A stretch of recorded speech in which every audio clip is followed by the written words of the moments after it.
This is the Conscious Business Show where we connect the heart, the mind to the wallet. We are back with our wonderful individual, Saleem Chapman. He is a Policy and Advocacy Manager at the Sustainable Business Network of Philadelphia. So welcome being here with us. Thank you for having me. We are live today from the Sustainable Business Network Conference, the international conference actually here in Boston at Northeastern. And so Saleem, we really want to understand a couple of things from your vantage point, your personal journey and how you got to this point in your life and the interests and what you're passionate about.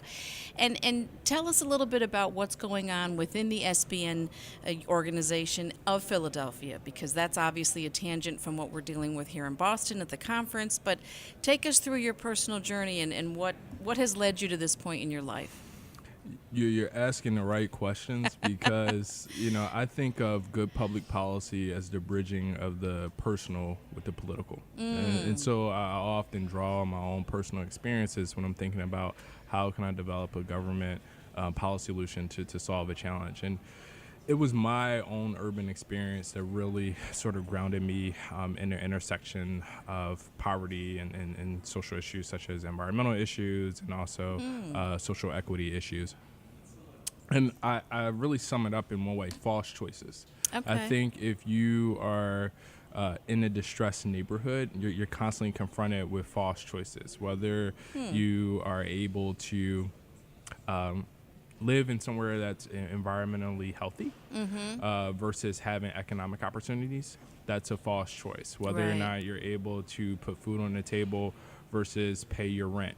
Those are false choices, and those are choices that nobody should have to make. And I think we should live in a society that if we are approaching these problems, we need to be looking comprehensively and looking for that middle ground in terms of how we're solving it. And that was just my own personal experience. I grew up in West Philadelphia, which, the Philadelphia of today is different from the Philadelphia I remember in early years. The Philadelphia today, is drawing international events. We just had the Democratic National Convention, the NFL draft, the Pope came almost 2 years ago now. But when I was a kid, Philadelphia was the land of the forgotten. It was the land of the undesirables. It was the place you never veered off the interstate to go into.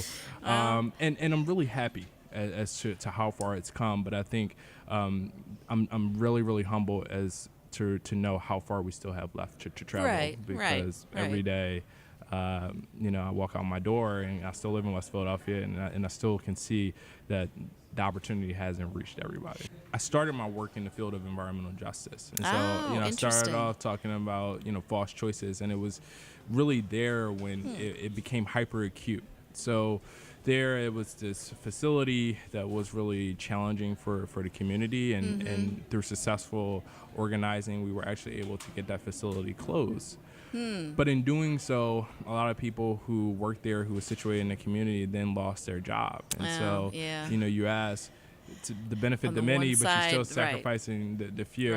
And for me, it really became grounded that I wanted to work in a field that allowed me to go after social progress, but I was only working at it in a very singular way. And we need activism that's coming from a diversity of perspectives. And that's what being at SBN allows me to do.